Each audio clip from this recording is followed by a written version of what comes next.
for the women, but also for men to understand. All right?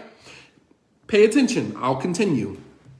In popular reference, the Coolidge Effect is the well-documented phenomenon that highlights the fact that post-ejaculatory refractory period is reduced or eliminated if a novel female becomes available.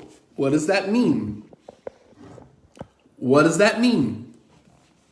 How much time? It differs from man to man. It's not one set time for every man. It differs from man to man. So, I'll read it again.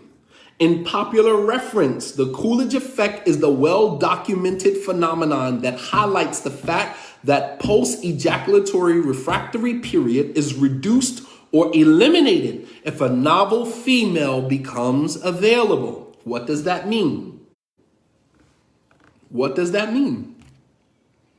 If another female, if he has access to another woman, it will ignite the sexual desire all over again. This is why some men, in order for them to continue having sexual intimacy with their wives, they may have to opt for looking at porn. I'm not saying that that's cool, but some men have to resort to that. Some men have to watch porn before they even get started with their wives. So one and done is normal? No, one and done is normal to a man who does not understand his body, does not have control over his body. The biggest sexual organ in your body is not your private part. It's your brain. Did you know that? The biggest sex organ in the body is not your private part. It's your brain. Did you know that? So you have some men who don't understand their bodies. They don't understand themselves. They think that, being a man is getting on top of a woman and humping until, you completely done. And then, you walk away feeling like, I'm the man. But you really are still a kid. You're still really immature because you don't understand your body. You don't understand your body and how it works. So, this effect is cited by evolutionary biologists as one of the reasons why males are more likely to desire sex with a greater number and variety of partners than females. Let me say that again. Here, I'm just citing scientific facts before I even get into the Islamic perspective. I didn't even get into the Islamic perspective yet. All I'm doing now is laying down the scientific facts to drive home the point that monogamy is not normal. So if another woman is accessible, he'll be attracted to the other woman and it will ignite the sexual desire all over again. Yes, that's exactly what I'm saying. I hope this is making some of you women understand, because some of you have low self-esteem right now because you think that you are not attracted. You're not attractive to your husbands. It's not you. Understand the male biology, understand the psyche, understand how this works. I'm not giving you anything, I'm giving you scientific facts before I give it to you from the Islamic perspective. This is a fact. I'm telling you as a man, I'm telling you as conversations that I have had with other men about this very same thing.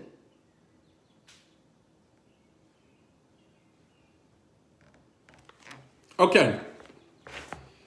So, I'll say it again. This effect is cited by evolutionary biologists as one of the reasons why males are more likely to desire sex with a greater number and variety of partners than women. The original experiments with rats applied to the following protocol. A male rat was placed into an enclosed large box with 4 or 5 female rats in heat. He immediately began to mate with all of the female rats again and again and again until eventually he became exhausted. The females continued nudging him and licking him, and he did not respond. When a novel female was introduced into the box, he became alert again and began to mate once again with the new female. This phenomenon is not limited to common rats. The Coolidge effect is attributed to an increase in dopamine levels and a subsequent effect on an animal's limbic system. The purpose of citing these extraordinary findings is not to justify the irresponsibility of many men who use this truth as an excuse to engage in illegal extramarital relationships. The fact of the matter is that marriage is a commitment before Allah with the one that you vow to share your life with, not a vested interest for a specific amount of time. Prophet Muhammad ﷺ said the conditions that have more right to be fulfilled are those by which the woman is permissible. And included in those conditions is the commitment to fidelity first and foremost. So when a Muslim man argues that polygyny is his right while failing to meet the necessary requirements of such a notion is a divine privilege. While failing to meet the necessary requirements of such a divine privilege, the appropriate response to this absurd notion is the statement of Ali ibn Abi Talib to a violent sect of Muslims known as the Khawarij. So what am I saying here? I'm saying that although this is a scientific fact, Muslim men cannot now use this as an excuse to be irresponsible, because then they would be no different than the Khawarij, who this extreme group had extreme ideologies, have been passed down from generation to generation. They shouted fervently during the Jumu'ah prayer, interrupting the khutbah of Ali ibn Abi Talib, "There is no judge except Allah." So Ali said in response, a true statement, meaning Allah is the judge, but the intent behind it is deceit. You're trying to discredit the authority of the Khalifa, meaning the leader of the Muslims.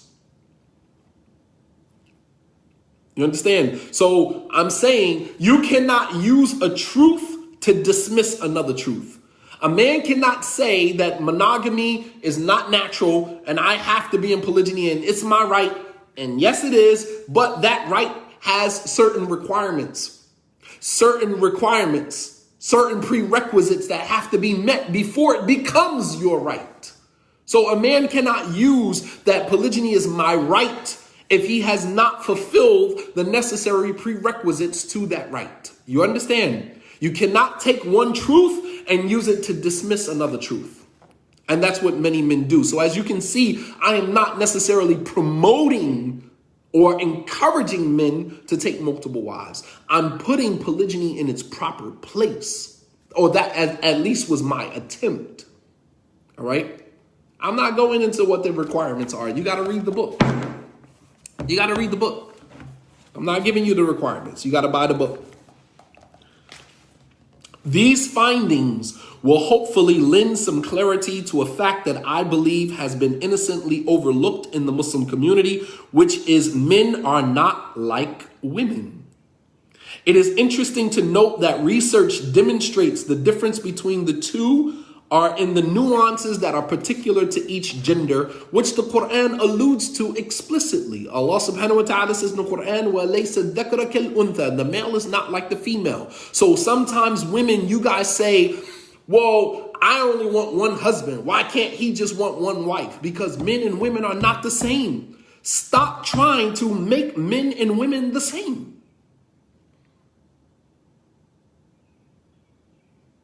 It is a privilege. It is a privilege. But that privilege, you will only gain access to that privilege after you meet the Islamic prerequisites to that. It's not a right. You are absolutely right. It's not a right. It's a privilege.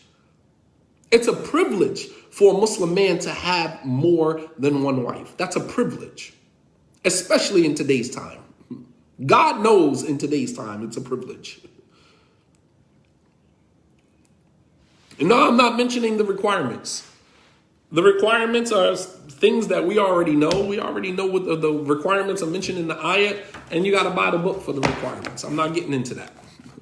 But Allah subhanahu wa ta'ala says the male is not like the female. Sisters, stop trying to make men like you guys. You say, oh, I only want one man. Why can't? Because it is not natural for a woman to desire more than one man. That's not natural. That's not natural. There's nothing natural about a woman desiring more than one man. That's not natural. It's not in your nature. It is often viewed as unnatural or even perverted that a married man should desire another woman. This dynamic is by far one of the most puzzling aspects of the male psyche with which women have yet to make peace. Women, you guys have yet to make peace with the fact that a married man can still desire another woman. You just cannot wrap your heads around it. Because you see men as an extension of yourselves, and that's part of the problem. That is part of the problem. And I'm not telling you women that you have to now accept polygyny. You will never have to accept. You could be single until Yom Kiyama as far as I'm concerned. But I'm saying for men and women who understand the concept here, we're talking about a concept. You don't have to, I think Aristotle, he said that it is from the making of a wise man to observe without formulating an opinion. I don't have to have an opinion. I can listen. I can sit and listen to somebody present some information without actually formulating an opinion one way or another. But you guys listen and it's like, I still don't want to accept polygyny. You will never have to accept polygyny. You don't.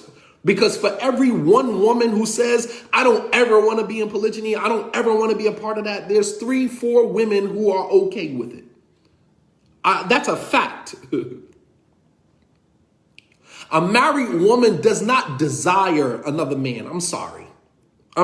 Married women, when a woman is happily married, she does not desire another man. She does not want to be with another man. A married woman who is happily married, all of her needs are being fulfilled, does not desire another man. You gotta be kidding me. I'm sorry. I totally disagree with that. A woman who is married, who is not being fulfilled and satisfied, may desire another man. But a woman who is happily married and all of her needs are being met, she does not see another man, period. That doesn't mean that she doesn't see a man and say, oh, he's handsome. She doesn't desire to be with him. She doesn't want to sleep with him. She might see a man and say, oh, he's handsome. Nothing wrong with that. But she doesn't desire to be with him, especially if all of her needs are being met. Come on, man. Come on. Don't throw that out there.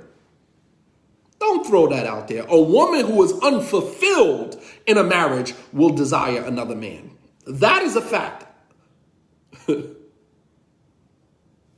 That is a fact.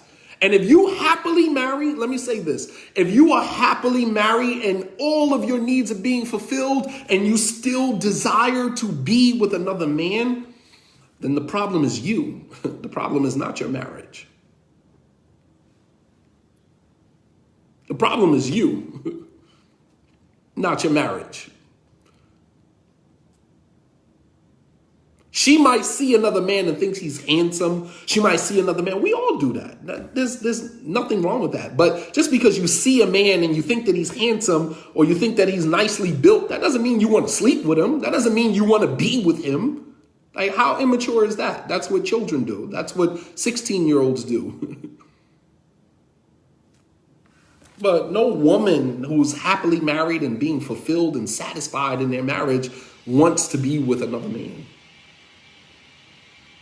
Oh, okay, then that makes sense. If she's not being fulfilled, then that's a whole nother conversation. Then she doesn't desire another man. What she desires is fulfillment. And she doesn't believe that she can get that from the man that she's with currently. So even in that situation where a woman is married, but she's not being fulfilled, so she desires another man, she doesn't desire another man. She desires fulfillment.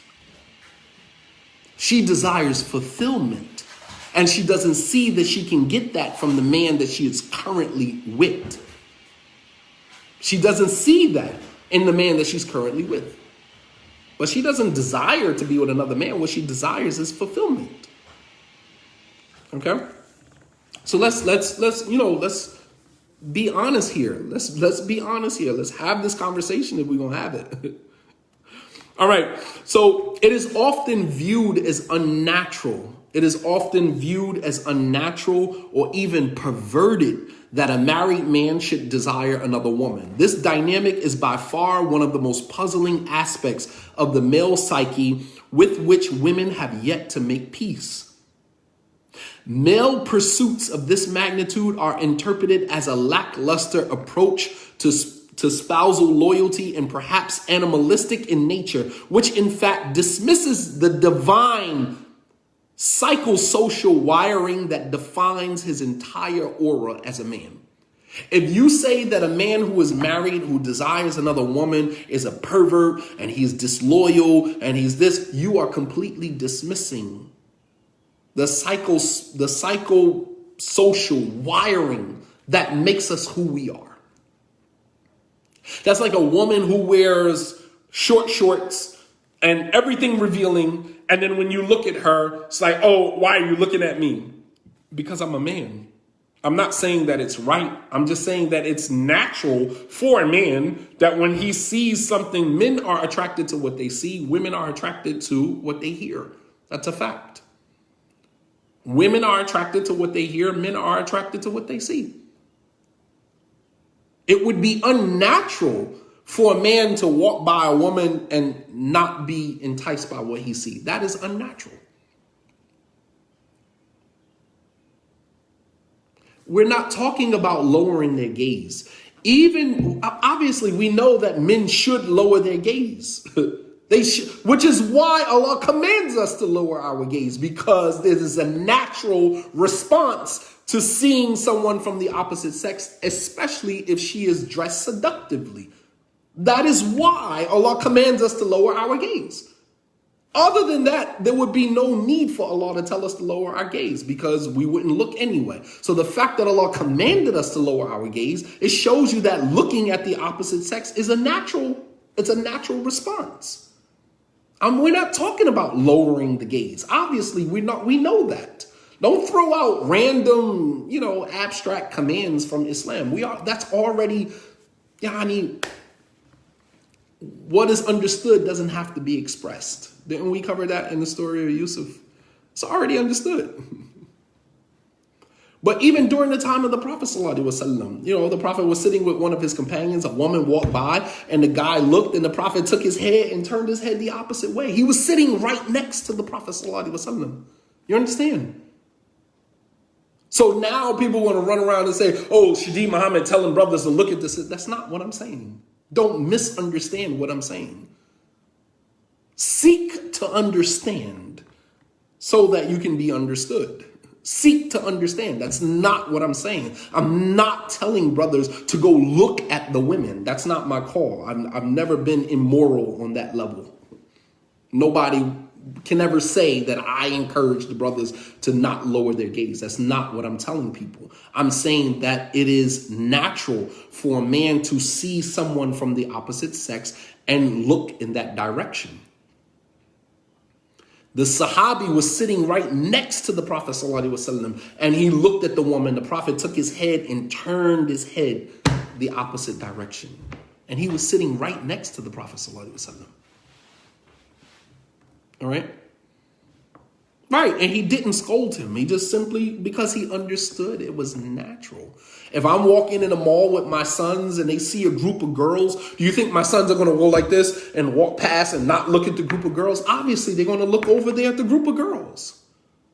In this day and time, you probably like, yes. You know what I mean? Like if you see them looking over at the girls, you probably feel a little relief that they're looking at the girls, because that means that they're still heterosexual. They still like women.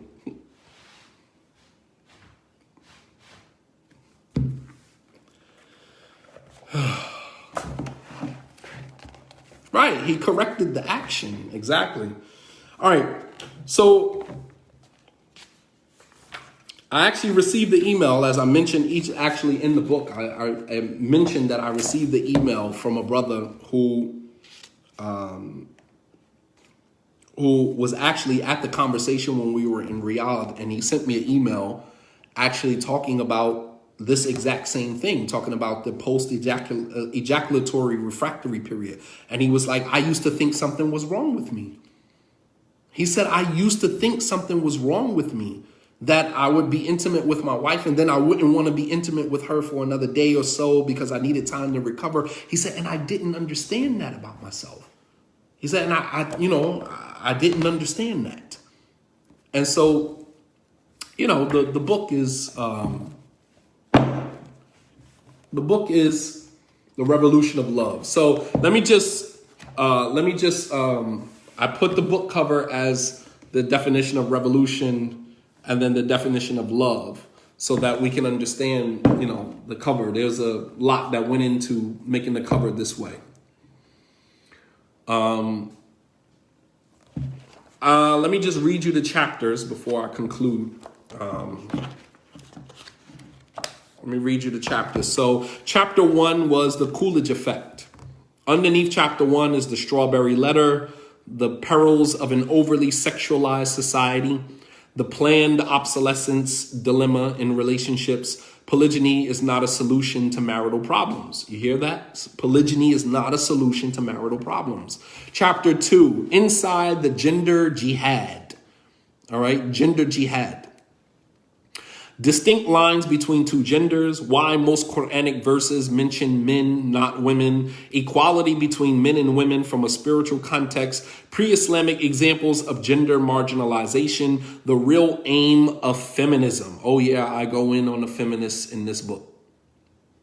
I go in on the feminism, the feminists in this book.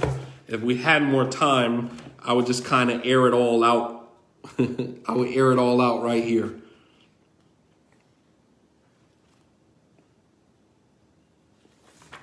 Yeah, it's really, really sad. Let me see something.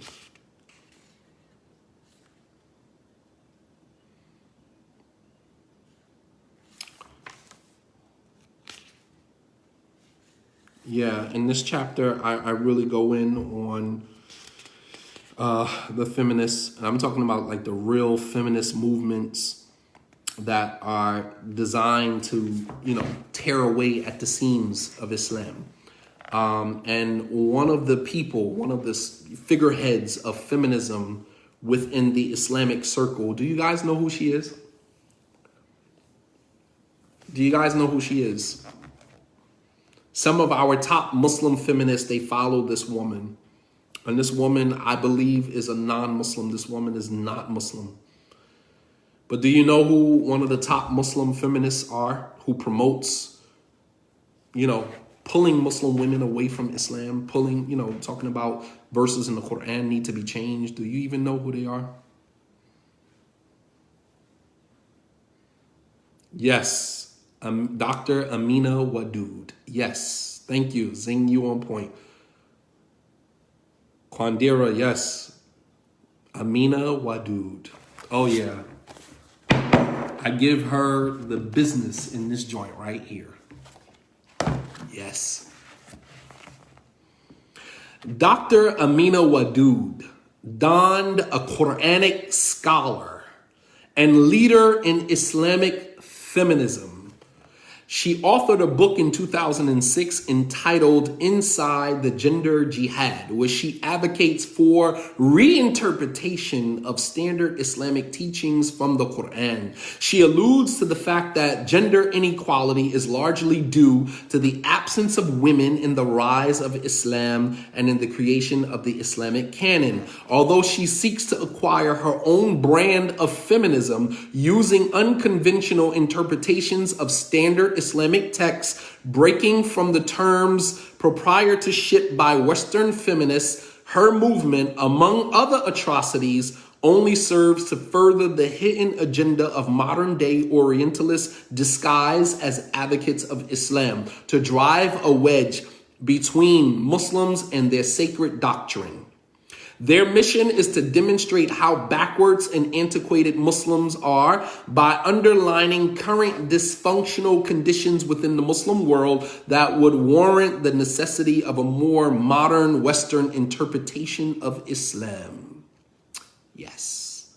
You need to know, for some of you women who call yourself feminists, especially the younger women, you need to understand where the origin of this movement comes from. You just run out here talking about, oh, I'm a feminist. You don't even know where the origin of this movement was for white women. Understand that.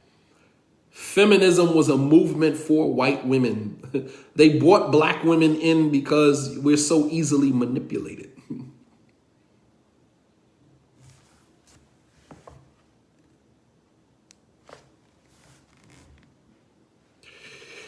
Yes, the Western feminist movement exploits those who find themselves at the intersection of social repression and injustice against women. The arrows of feminism precisely target countries where Islam has been co-opted by powerful monarchies that leave their women vulnerable and eager for reprieve, regardless of how detached from Islam they become in pursuit of it. International movements have been created around normal, everyday Muslim women who legitimately advocate for gender equality under the banner of human rights. For example, Malala, who was viciously shot in the head as she boarded a bus on her way to school by militants who supported the Taliban movement that banned women from attending public schools. Her goal was to simply challenge the status quo, which marginalized women in the northwest region of Pakistan from the public sphere of academia. Nonetheless, she was relocated to the United Kingdom and is now the poster child for Western feminism. She is the youngest ever Nobel Prize laureate, and has conveniently become a staple in the gender equality discourse, which has unfortunately mistraced its steps back to the religion of Islam. Yeah. Yep.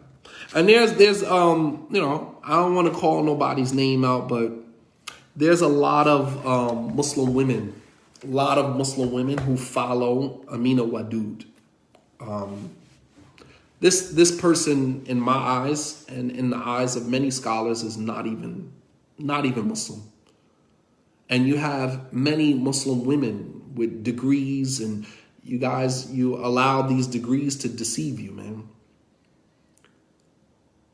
You allow these degrees, these higher degrees from these universities, to deceive you into thinking that you have arrived, because you have a PhD from this university, you have a master's degree from that university. And what you end up doing is you begin to philosophize your way right on out of Islam, rationalize your way right on out of Islam. Absolutely, following her straight to the hellfire. I'm sure she's a part of a lot of things that is designed to steer Muslim women in the wrong direction. Absolutely.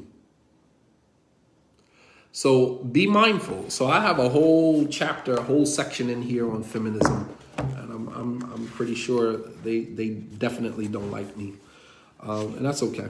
Chapter 3, the philosophy of polygyny. I talk about sexual repression. Is feminism redefining the role of Muslim women in current times? The all-women's mosque that was started in California. The objective of polygyny. Why polygyny is necessary. Did Allah prepare women for polygyny? Procedures for seeking another wife. That's probably what you guys are looking for. What are the procedures in looking for another wife? Chapter 4, the intimacy factor, polygyny versus monogamy. And I put up the argument.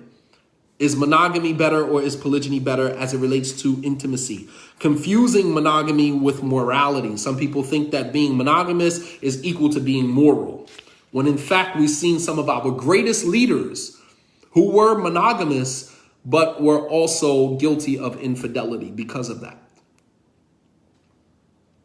Absolutely. An all-women's mosque is bid'ah. I'm not getting into all of that, but You got to look at why an all-women's mosque was established. Don't just rush to say, label it bid'ah or innovation. It might be actually greater than bid'ah. Think broader, think wider. You're thinking very narrow when you say bid'ah.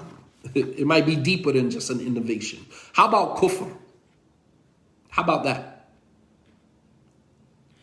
Okay. I talk about infidelity is not black and white. I'm talking about why men cheat. You know, the psyche of a man who cheats, right? Not justifying it, but just trying to give you a little insight into, you know, why men do these things. Measures to control the sexual appetite. Things that men can do to help them control their... This would be a good book for husband and wife. Husband and wife to sit down and read this together. Because it not only gives women a deeper insight into men in our psyche, but it also allows or it creates a conversation for husband and wife to have that conversation. Things that contribute to a low sex drive. I talk about health matters that contribute to men having a low sex drive. So if a man is having a low sex drive in dealing with his wife, there are things that contribute to that, like stress, like anxiety, like eating unhealthy.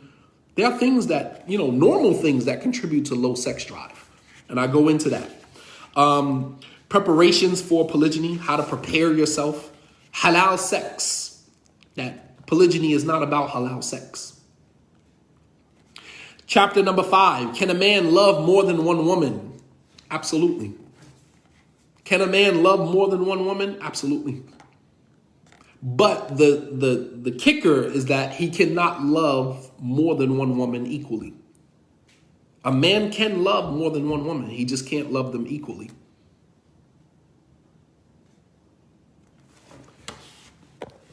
Let me pin my PayPal thing here because we're just about done. I'm thinking about maybe taking some chapters and reading more about this book. Kind of opening it up a little bit more so that people... All right, so the email that I just pinned is my PayPal account. This book is $25 plus $7 for shipping. So that's a total of $32. So if you're going to go to PayPal and purchase the book, please make sure that you leave your email address. All right. Let me finish the chapters and then I have a couple of announcements before I conclude. Chapter number 5. Can a man love more than one woman? The Prophet loved Aisha more. How birth order affects each wife in polygyny. There's something that you don't know. Did you know that the birth order of women in polygyny, affects how they interact and engage in that situation? Chapter number 6, what every man envisions in polygyny. We're talking about the grandiose visions of grandeur that every man has when they're in polygyny. Every man wants 2-3 wives and they're all best friends and they all get along and they all go get their nails done together. They all go get their hair done together. That is the ideal. That is the reality. That is not the reality. That is the ideal that is in the minds of every man when he goes into polygyny.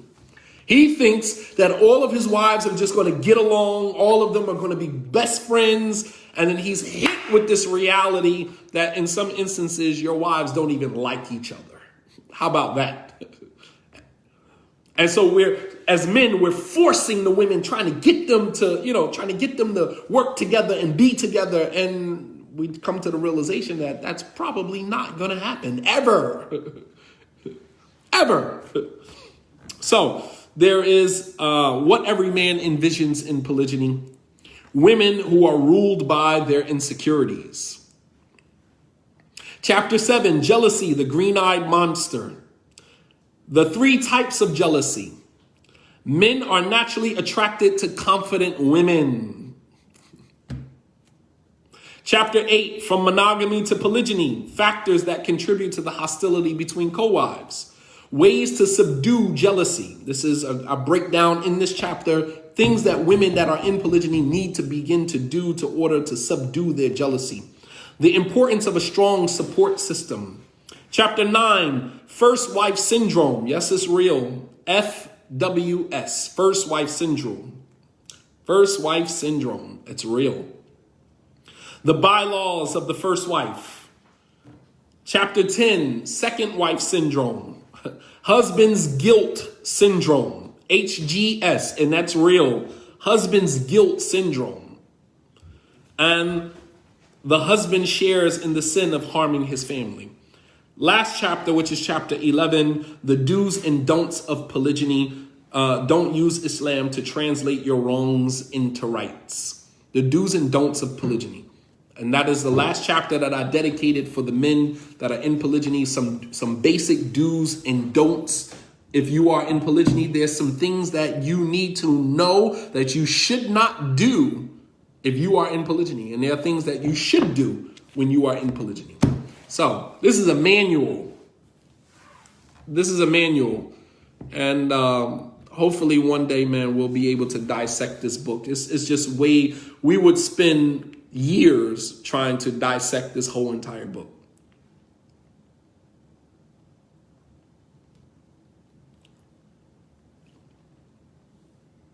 We would spend years trying to dissect this whole book.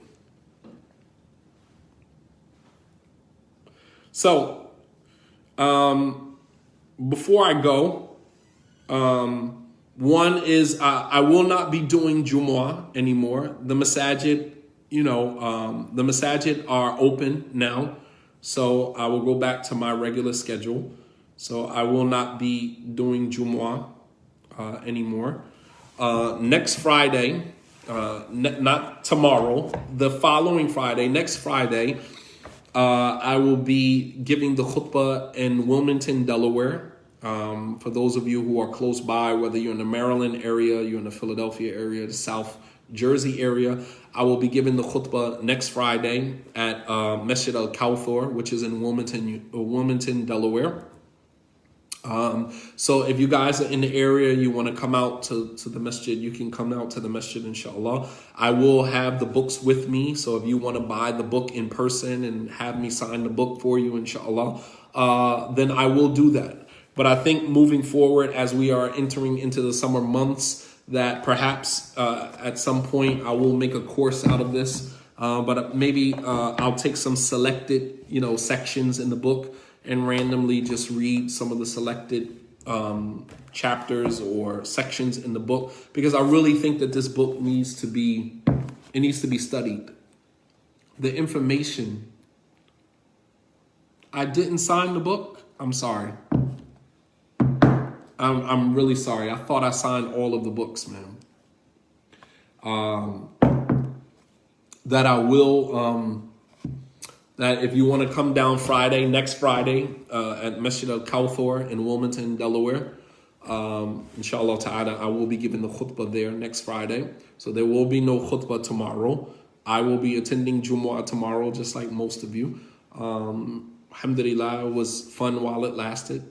And now, alhamdulillah, the masajid are open, and we want to go to the masjid for Jumu'ah. So I will continue to do my every third Friday of the month. I'm at Masjid al-Kawthar in Wilmington, Delaware. That's every third Friday, inshallah. So I will be there next week, next Friday. I don't know what the date actually is of next Friday. But I will be there, inshallah ta'ala, next Friday. Malik, mashallah. Hayakallah, Malik. So that's that. If you guys would like to purchase the books, any of the books, The Revolution of Love, this is $25 plus $7 shipping. That's a total of $32. You can use my my PayPal, Imam Shadid Muhammad at Gmail. And if you would like to purchase He Came to Perfect Moral Character, this book is also $15 plus $7 shipping. That's a total of $22. Also in print now, alhamdulillah, is The Paradox of Change, A Woman's Guide, the New Muslima's Guide to Overcoming Obstacles. This is taken from the biography or the life story of Sulaim. And perhaps, inshallah, this would be good for somebody who is a new convert to Islam, or somebody who is just finding obstacles and struggles in trying to find her niche in the religion of Islam. This is a great book. And then, of course, you know that probably, let's say, October, the book on Yusuf that we covered, inshallah ta'ala, I'm still working on that, inshallah. But Yusuf will be a book, bi'idhnillah. I'm working on that now. School is finally over. Today was my last day of school. I'm done with report cards. I'm done grading papers. And now I can invest all of my time and my energy into completing the book on Yusuf, inshallah. So I will begin on that, and I'll keep you guys updated and posted when the book on Yusuf is done. Hopefully around September, October, inshallah, depending on how much time I can invest in it, bi'idhnillah. All right, any other questions? Yes, I will have the books next Friday. Yes, I'm an independent seller. I do not put my books in Islamic bookstores, period. Cut out the middleman. For anybody who is a hustler, anybody who is a real hustler, you're a real merchant, you're a real businessman, businesswoman, cut out the middleman. Stop putting your books in these Islamic bookstores who are robbing you, want 60%, 70% discount, robbing you. I'm sorry. I sell my books independently. No, there's no deals. Sorry. No deal. The deal is the information that you're getting. That's the deal.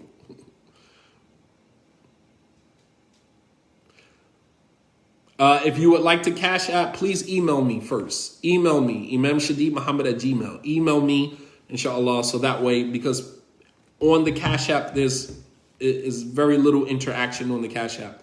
And so I would need to know who you are, where I'm shipping it to, so that way, email me. If you want to use Cash App, please email me first.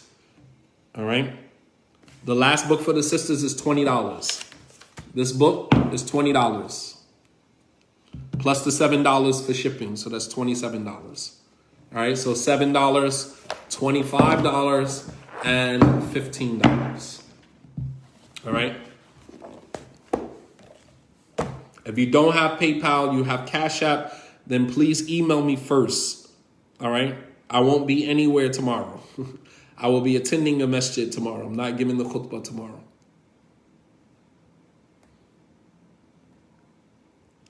Family and friends discount. No family and friends discount.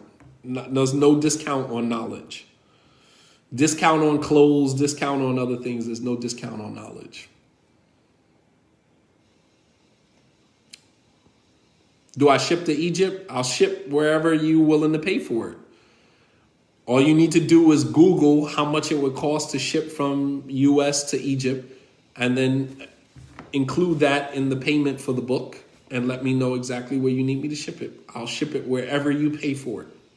It's your dime. Am I coming to Philly? Unfortunately not. Unfortunately not. You have all the scholars you need in Philly. You don't need Shadid Muhammad in Philly. Yes, the Revolution of Love book is actually on Amazon as a Kindle. So you can purchase it on Amazon. If you have a Kindle, you can purchase it for a Kindle.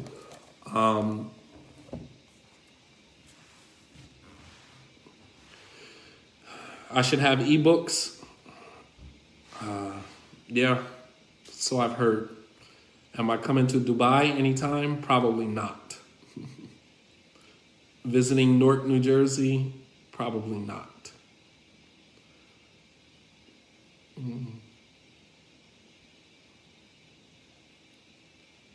I will ship wherever. If you want me to ship it out of the country, please Google and find out what the shipping cost is from US to wherever you are. Include that in the price of the book, inshallah. And just let me know in an email that that's where you want it shipped to. All right. We got to get ready for Salatul Maghrib, inshallah. May Allah subhanahu wa ta'ala bless you all. Thank you all for your attendance. Thank you for listening. May Allah subhanahu wa ta'ala bless you all. If I buy 2 books, pay only the 1 shipping or both? No, if you buy 2 books, the weight of the books is going to come up to $10. The weight of the book, if you buy 2, it's going to come up to $10. The Revolution of Love book alone is 214 pages. As you can see, this book is thick. It's very big. It's heavy. So if you order this book and this book, which is 212 pages, this is very thick. These books are very heavy. So if you order 2 books and it's inside the U.S., then you include $10, inshallah. Include $10. All right, Jazakumullah khairan. You guys have been awesome. May Allah subhanahu wa ta'ala reward you all. Wa sallallahu ala nabiyyina Muhammad wa ala alihi wa sahbihi wa sallam tasliman kathira. Wa akhiru da'wana anil hamdulillahi rabbil alameen. Wassalamu alaikum wa rahmatullahi wa barakatuh.